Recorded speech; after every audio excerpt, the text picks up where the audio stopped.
This Week in Richmond is made possible in part by the Virginia Education Association.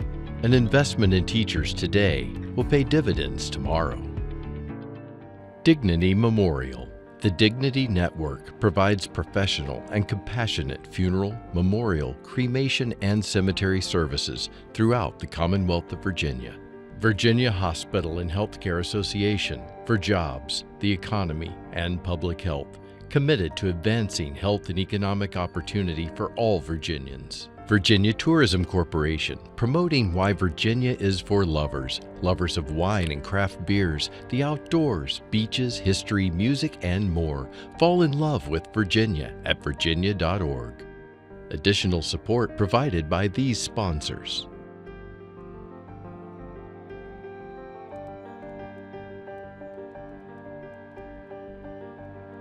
And by the members of Virginia's public television stations. Thank you.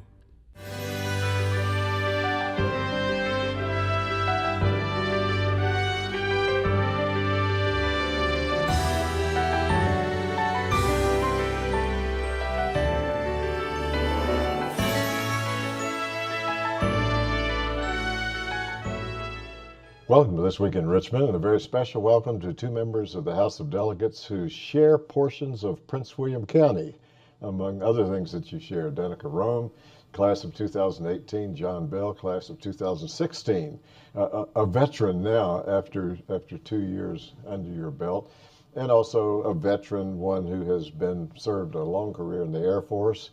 Delegate Roem, a journalist.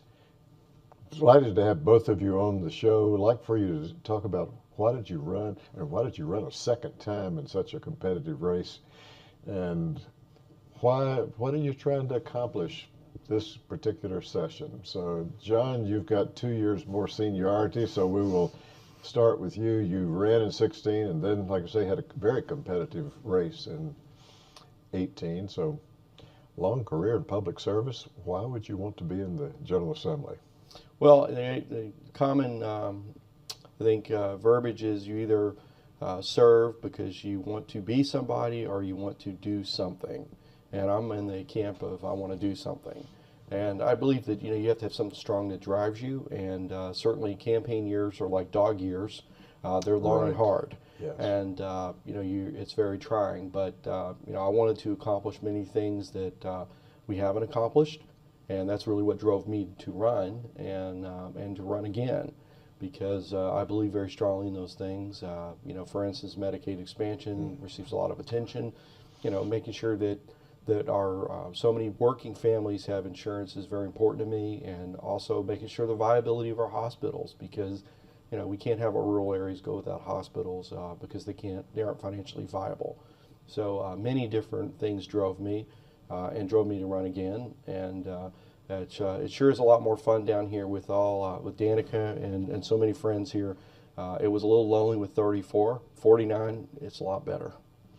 And our viewers, I'm sure, know that you're referring to the fact there are 49 Democrats, 51 Republicans, and when you first elected, it was really 2 to 1. It was, and that changes all the committee assignments. It changes so many different elements of the House of Delegates, and frankly, I think, even though we can debate, I'll debate with my Republican friends about, who should be in the majority now. This is where we're at today, but I think it's much more reflective of where Virginia's at than 66-34. Certainly this diverse class of delegates this year changed the face of the House of Delegates, and as I've been saying, I think whenever the body changes, it has to find its personality, and I think we're still kind of finding that as we get into the rhythm of serving. A new speaker, a very new class, many things are different, and you're right. Even at our seniority level, we draw lots when we first come in, and as I begin my second term, I'm already number 77. So it doesn't take long to change in this body, and there's people who are just a couple of years before me, or at the midpoint of seniority. So the body has changed a great deal in the last few years. Well, there's a significant number of veterans in the General Assembly, but not that many journalists. And why would a journalist want to run for the General Assembly?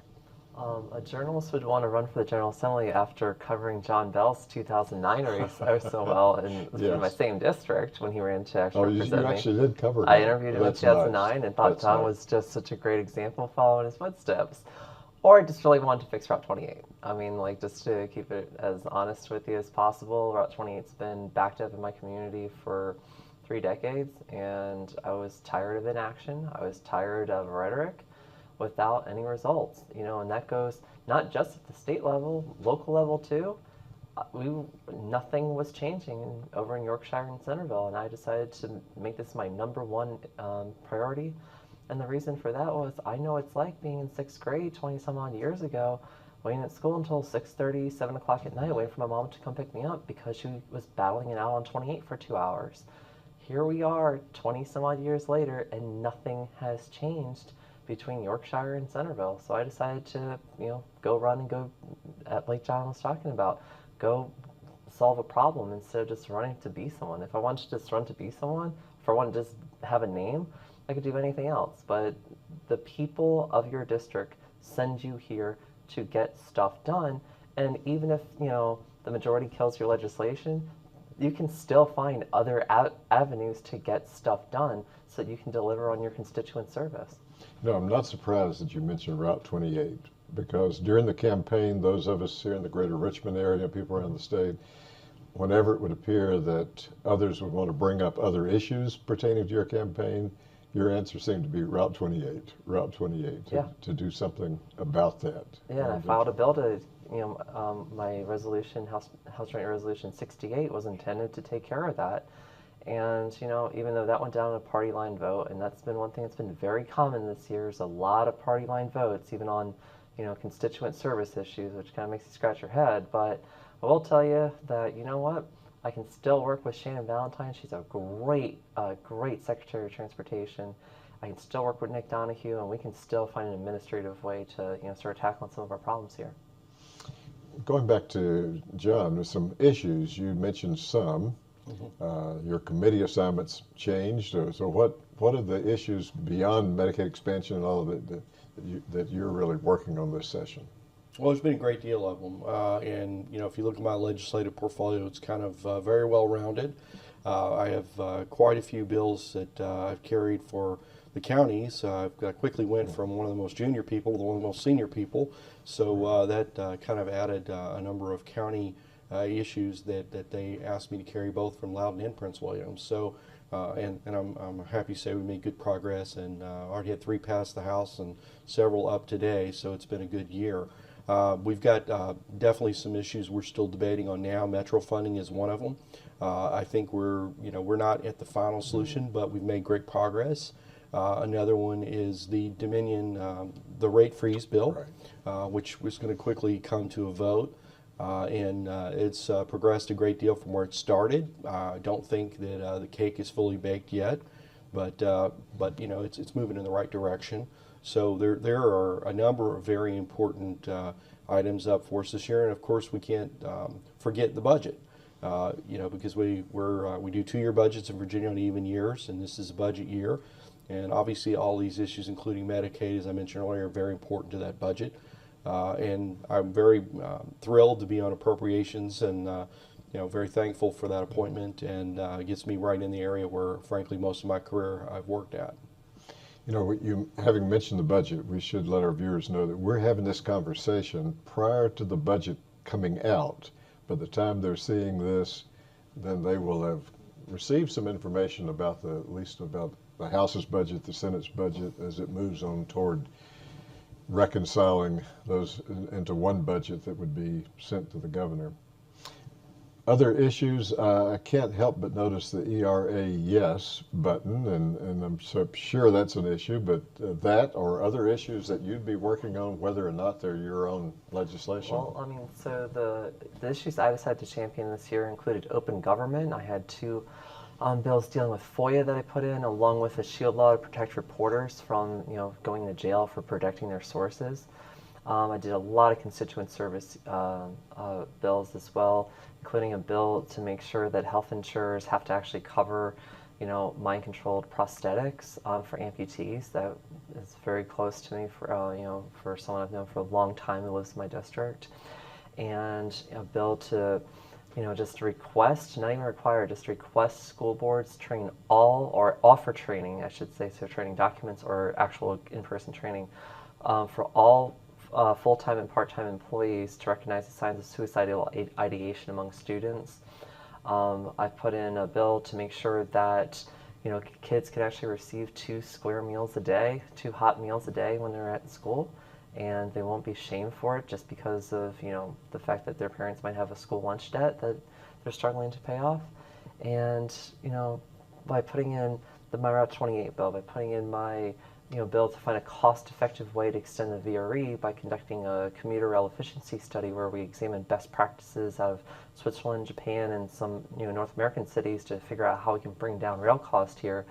I decided I was going to focus on those core quality of life issues that I campaigned on, and that the 12,077 people who voted for me sent me here to go fix. So what's your impression of this session? This is your first, and John, your third. I'd be interested in your impressions, thoughts about the session as it's progressed thus far. I think that following in John's footsteps, he knows what it's like to basically, enter your freshman year and, really have the deck stacked against you, or you have a lot of people who want to test you, and you have a lot of people who, want to see if you're going to really be around here for a while. And, John persevered, and this year he's become extremely effective. And like John was saying before, that, in Prince William County, he and Luke Torian are among our House of Delegates members. They're the 2 veterans at this point. They're the 2 who actually, who the rest of us, look for leadership and guidance from. And so making sure that I'm following in his example of someone who is very pragmatic, who's consensus seeking and results oriented, I think that is, only something that would benefit Prince William County. And you and Luke both on appropriations, so it continues Prince William having some voices on the money committee. Absolutely, it's great for Prince William. For Northern Virginia, we did have 5 on appropriations before. Now we only have 4. But for personally for Prince William, it's great. The fact that we're both there, and it's been a real change to go from being one of the more junior members to somebody who is actually helping to mentor and help others get great new delegates like Danica get going. But I'm having a great time, and I think that having everyone here again, bright shiny faces, people who want to do good for Virginia. It's a good thing for the Commonwealth, and also this House of Delegates thing really reflects the Commonwealth today much more than it did my first 2 years.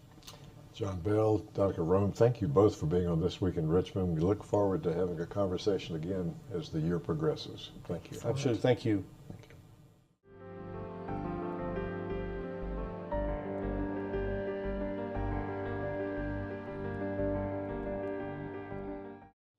Delighted to welcome 2 members of the General Assembly, a House member, a former House member, now Senator, to This Week in Richmond, Scott Surrovell, who served in the House 2010, 2016, and now in your first term in the Senate, Bob Thomas, class of 2018, to the House of Delegates.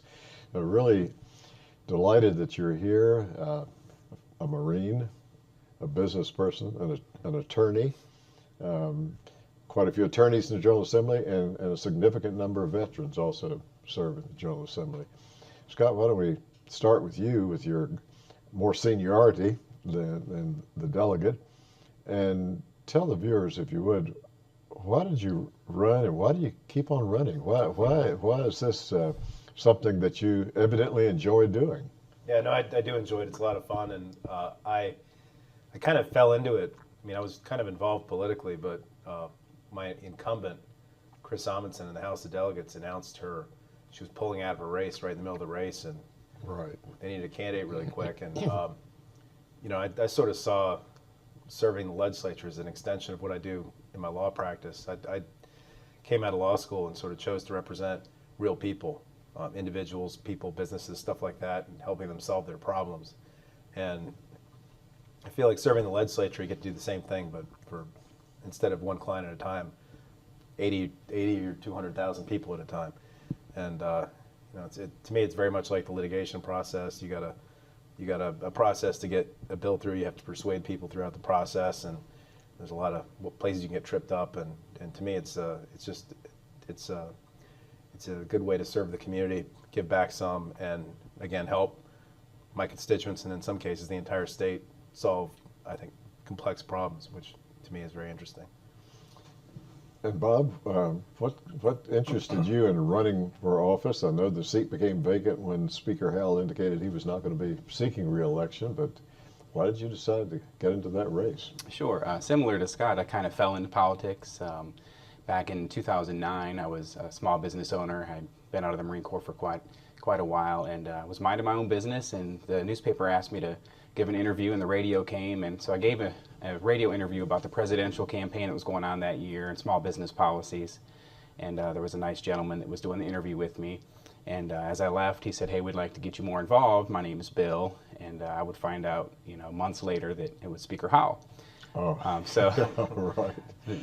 Very humble man, very quiet. So when the seat came open on the Board of Supervisors, I ran for that, and I served 6 years at the local level. And like Scott, I think it's a great opportunity to serve your fellow citizens, friends, neighbors. And I'm known as a bit of a policy wonk back home, actually, at the local level. And here, I just really love digging into the policy itself and kind of thinking through how to make it better, or what are the impacts that we're not really thinking about. So I've really enjoyed that part of it so far, and really, like Scott said, working on the legislation has been a great opportunity to meet with so many delegates and now senators as we're nearing crossover. So quite by accident, but it's been an honor to serve, and I'm delighted to be sent down here. What sort of issues are you working on? Scott, start with you, and Bob, what are the issues?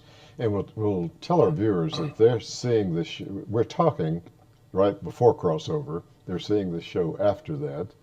So, but what issues are you still working on as the session progresses?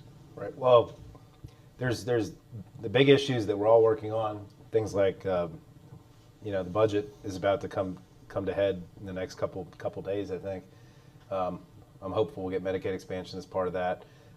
Metro funding is a huge issue for Northern Virginia, and I think for the entire state, because Metro is such a job driver, which is what drives our budgets in terms of income tax collections. In terms of my personal legislative agenda, I put in about 61 bills, which some people thought was a sign of mental illness. It's 61. 61, yeah. But about 20 of them, I think, got out of the Senate. I'll know more the next couple days. I've got 2 or 3 on the floor today. One that's actually in committee this afternoon, even though tomorrow's crossover. But in terms of the bills that have had some traction, predatory lending has always been a big issue for me. There's a lot of that in the Route 1 corridor. I have a bill that's on the floor that puts a 36% interest rate cap on consumer finance loans, and it's a protection against these internet lenders that are making 900% interest loans to people over the internet right now. 900%. Yeah, once you build in the monthly interest rate and the fees they have to pay and the fee to open the account, some of these small loans for like $500. Once you start adding the fees up and everything, it turns into a 900% APR when you actually do the math. So I got that. I did a couple education equity bills, I'll call them, things to make sure that our low-income students get the same quality of public education that everybody else does. I have a couple FOIA bills, or one FOIA bill that passed to create consequences if public officials destroy public records or violate the open meetings law. So there's some things like that I've done. 20 bills, and 61. I have a lot of bills that failed that disappointed me, like hands-free, to say that you can't use your phone. You can't have your phone in your hand while you're driving. It's okay if you have it in hands-free mode on your seat or in a thing on your windshield, but you can't have it in your hand. I was kind of disappointed that went down. Had another bill to limit Waze and Google Maps, to tell local governments they could take certain roads, make them off limits for Waze and Google Maps. For those of us that represent the 95 corridor, there's a lot of neighborhoods that are just getting killed by people getting rerouted through residential neighborhoods where kids are playing. Yeah, that went down on a tie vote. It's kind of disappointing, but so it's been an interesting session. I've got about 20 bills that are still moving. So, and then of course the whole budget process. We have some budget stuff in common we're trying to work on for Stafford County, and we're seeing where that's going to come out in the next week or so. Bob, what about you? Yeah, Scott just kind of mentioned it, but we're lucky enough to have a couple of precincts together. He represents the northern part of Stafford County, and that's kind of where my district ends. So, I've known Scott the last couple of years because he's been really good about coming to the Board of Supervisors annual legislative meetings and kind of hearing the issues that we needed to be carried. And he and Senator Stewart have always done a really good job of at least trying on every single item we've had. I can't actually remember one thing where one of the two of them wasn't willing to take that issue up for us, whether they fully believed that we had a good idea or not. So we appreciated that. We worked on a bill together to take care of a problem with hydrilla in our ports. It was one of those where the bill didn't pass, but the agency came over and sat down with us and said, why don't you think the process works? They came back a couple days later and said, we kind of agree with you, and we're going to go ahead and administratively submit that application for you. So although the bill didn't pass, we carried it over. I think that's a win that we can go back to. I'm working on things like Merchants Capital. We built in we passed the House anyway. We're hoping with our friends on the Senate side, it allows localities to set a zero rate or a lower rate for large wholesale distributors.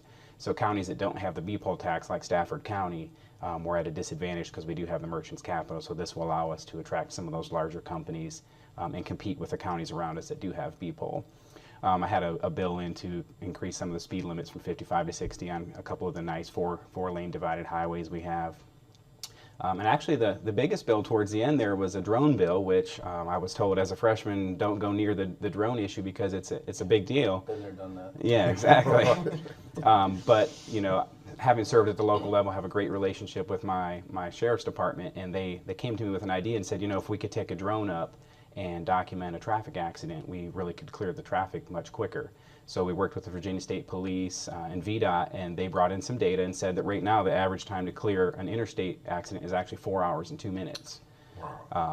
That's on average, of course. And they came in and supported the bill. VDOT actually supported it, and they kind of stay neutral on a lot, and they believe that they can cut that down to 2 hours. So not really a headline-grabbing bill, but something that we believe will help people, especially on a Friday night when you're trying to get home from work. So Save people thousands of hours. absolutely. And the ACLU came, and the lawyers on the committee were kind of like, what do you think? And they felt like we had really tailored and narrowed the bill down during that process. I haven't gone into a subcommittee yet where I haven't met with at least a majority of the members on the committee. So I'm not surprised, where the bill comes out, because we're taking that time to work, and that's a little bit of advice from my mentor, Speaker Howell, and it's working out pretty well so far. Very good. What's your impressions of the session? And Scott, you've got some impressions of the Senate side, and having also served in the House, and Bob is one of the newcomers whose election process kind of moved on into almost session time. But what's your impression of this 2018 session? Well, I think this governor sort of brings a different style to the situation than our prior governor did. I think Ralph had Governor Northam, I should say, had a lot of existing relationships with members when he came in. So I think he's finding it easier to sort of work with and talk to people. And we've already seen two big compromises happen: one on regulatory reform, and another one on the misdemeanor felony threshold, which is a bill I put in 9 years in a row. It's finally good to see it go through.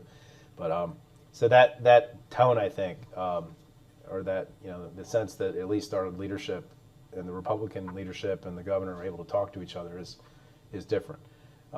Number one. Number two, the House of Delegates is really still trying to figure out what it is, and not just the minority caucus, which they only have 2 people in the minority out of 49 that have ever served in a majority before, and they've never been that close to being relevant. And I think they're trying to figure out how to organize, how to whip votes, how to be relevant, what you do with that.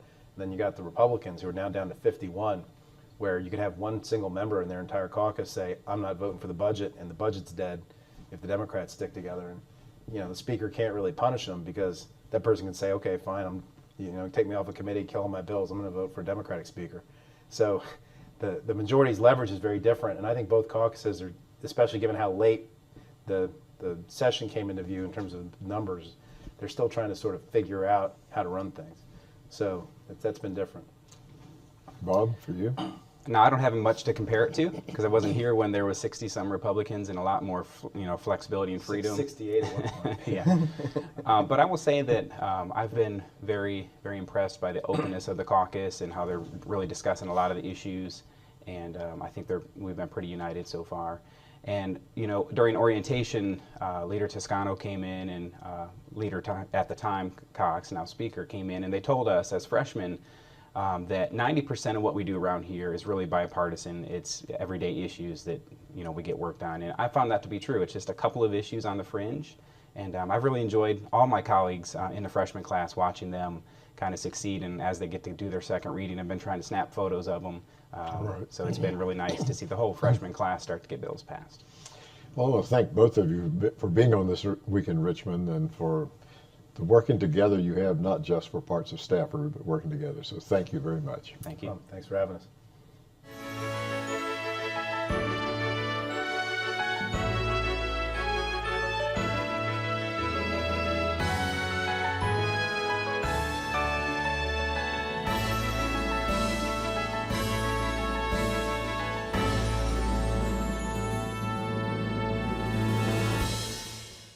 This Week in Richmond is made possible in part by the Virginia Education Association.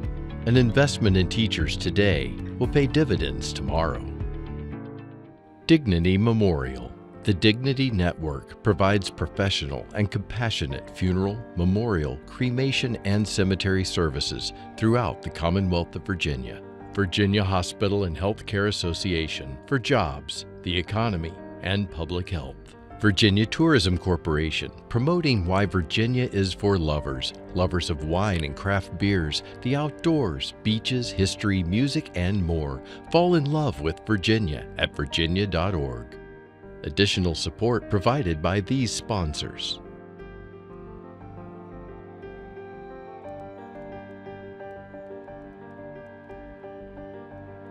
And by the members of Virginia's public television stations.